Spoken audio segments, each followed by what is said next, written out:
Welcome back to High Stakes. Today, we will be discussing the following MLB matches that are happening on Wednesday, August 9, 2023. We will be providing our team, total and prop picks for the day. Before we get started, please remember to subscribe to our channel and turn on notifications so you don't miss any of our videos. If you want access to our premium picks, you can check out our Patreon page. You can find the link to our Patreon page in the description and comments section below.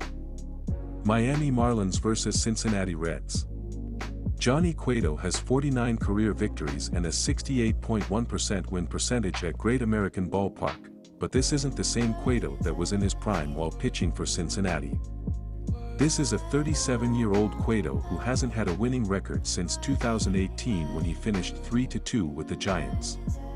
Players on Cincinnati's current roster are 8 for 29.276 lifetime against Cueto, and I do not expect him to win this pitching matchup. Graham Ashcraft is fresh off of a stellar month of July where he went 3-1 with a 1.84 ERA. With both teams struggling a bit since last week, I'm going to side with the home team, which is also the squad with a much higher ceiling offensively. Miami is lacking power and speed, which is something Cincinnati likes to use to its advantage inside this hitter-friendly ballpark. Give me Cincinnati with the money line. The under has hit in the last 5 games started by Graham Ashcraft, and in all 3 of the starts, Johnny Cueto has made since becoming a regular member of the Marlins rotation on July 22. The Reds' bats have been relatively quiet recently, as they only averaged 3 runs per game in their recent series at home against the Nationals, who rank near the bottom of just about every pitching category there is. The under has hit in each of Cincinnati's last 5 games, and 7 of their last 10 overall. Miami hasn't been much better, having been shut out on Sunday and held to 2 runs on Thursday and Friday last week and in Monday's series opener. The weather forecast is showing low 80s with clouds and a chance of rain on Wednesday in Cincinnati. Those aren't exactly great conditions for the ball to fly out of Great American Ballpark like it does on a hot, sunny day. I'm siding with the under 10.5 runs. Texas Rangers vs Oakland Athletics. The Texas Rangers and Oakland Athletics are set to face off on Wednesday night, and the Rangers are favored to win by 1.5 runs. The Rangers are favored for a few reasons.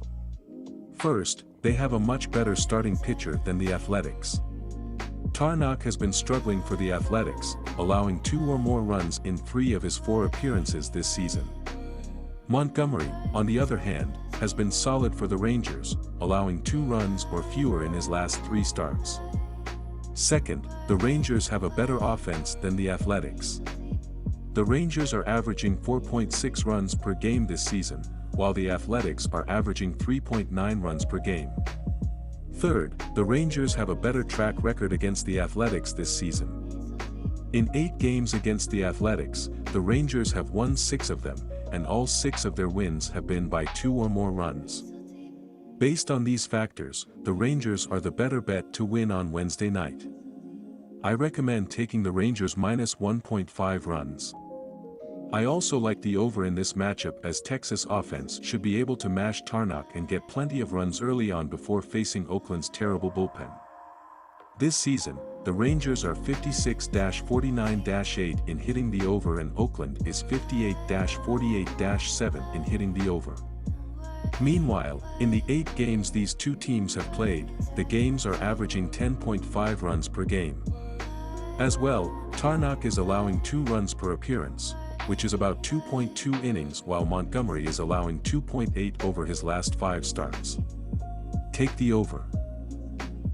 Washington Nationals vs Philadelphia Phillies. Washington is red hot, winning 4 straight and 6 of its last 8 games prior to this series. The Nationals may not be playoff bound, but they're capable spoilers. Will they close out the 2023 campaign on a high note? Washington averages 4.35 runs, 19th, and hits .259, 6th, with a .719 OPS, 18th. The Nats have launched 99 home run balls, 29th, and stolen 82 bases, 14th, in 2023. The pitching staff has posted a 4.86 ERA, 26th, and a 1.46 WHIP, 28th, with 34 quality starts, 22nd. Washington has the fourth-best run line record, 63-49, including a 38-18 RL record as away underdogs. It has a 17-12 RL record against NL East competition, too. Philadelphia is 10-18 RL in division games, 28-47 RL as favorites, and 12-30 RL as home favorites. Gore hasn't fared well against the Phillies this year, but I predict a better showing from the Southpaw tomorrow evening. After playing a doubleheader on Tuesday, I don't expect the Phillies' offense to be as potent as usual, helping his case. The 24-year-old has been more locked in recently as well, holding his last 3 opponents to 5 combined runs in 16 innings pitched. He should be able to keep Philadelphia off the board early, lengthening his start and taking some pressure off the Nationals' pen. I'll bet on Washington to cover the run line in a low-scoring affair at Citizens Bank Park. Philadelphia has won 5 of its last 7 games, rising to the top of the National League wild card standings. Can the defending NL champions finish strong and make a playoff run? The Phillies score 4.56 runs per game, 16th, and hit .256, 9th, with a .739 OPS, 14th. They've hit 123 home runs, 21st, and stolen 86 bases, 11th, this year. The Philly pitching staff sports a 4.01 ERA, 11th, and a 1.24 WHIP, 8th, with 49 quality starts, 8th. Our total pick is over. St. Louis Cardinals vs. Tampa Bay Rays. St. Louis lost for the 7th time in their last 10 games as they were blanked in the rubber game of their 3-game series at home against the Rockies Sunday afternoon. The Cardinals entered Tuesday 49-64 on the season and sat in the basement of the NL Central, 11.5 games behind the Brewers for the top spot. In the NL wild card picture, they were 10 games behind the Reds for the final playoff spot. On Sunday, St. Louis had a ton of opportunities to put runs on the board but failed to capitalize. The Cardinals finished with 8 hits with no player having more than 1 and left a staggering 15 men on base. They were 0 for 9 with runners in scoring position in the contest. Zach Thompson, 2-4, took the loss on the mound as he threw 4 innings, allowing 1 run on 2 hits with 1 walk and 8 strikeouts, before departing. Dakota Hudson is expected to toe the slab for the Redbirds as he makes his 9th appearance and 3rd start of the season in this contest.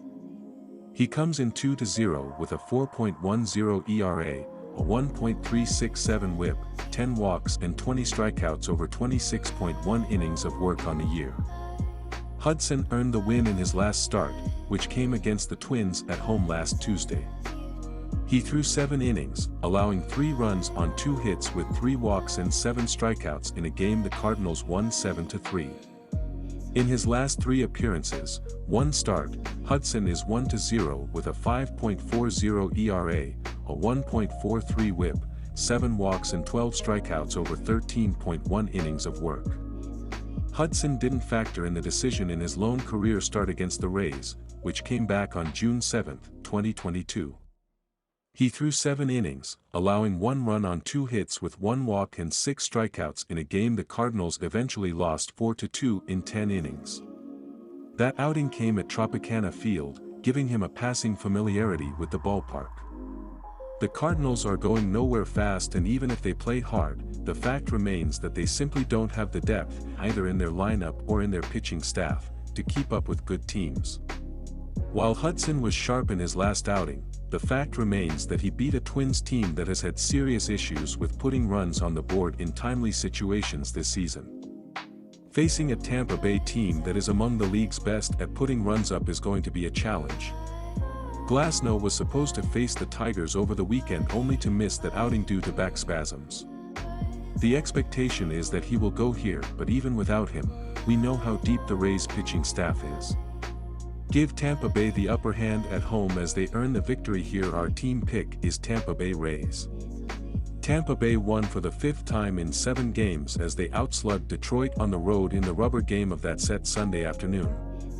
The Rays entered Tuesday 68-46 on the season and stood second in the AL East, 3 games behind the Orioles for the top spot. They owned the top wild card spot in the American League and stood 7 games ahead of the Mariners to remain on the right side of the playoff cut line. On Sunday, Yandy Diaz, 3 runs, 2 RBI, and Wander Franco, 2 runs, 2 RBI, each had 3 hits to pace a 13-hit attack for the Rays. Erasmo Ramirez didn't factor in the decision as he threw 3 innings, allowing 1 run on 3 hits with 1 walk and 3 strikeouts. Colin Poche, 9-3, earned the win in relief, allowing no runs on 2 hits with no walks and 2 strikeouts over 1.2 innings of work. Tyler Glasnow is on the mound for the Rays as he makes his 13th start of the season in this contest. He comes in 5-3 with a 3.15 ERA, a 1.078 whip, 22 walks and 96 strikeouts over 68.2 innings of work this season. Glasnow earned the win on the mound in his last start, which came on the road against the Yankees July 31st. He threw 7 innings, allowing 1 run on 3 hits with 2 walks and 8 strikeouts in a 5-1 Rays victory. In his last 3 starts, Glasnow is 2-0 with a 1.71 ERA, a 0.71 whip, 4 walks and 25 strikeouts over 21 innings of work. Glasnow makes his 7th career appearance and 3rd start on the mound against the Cardinals in this contest.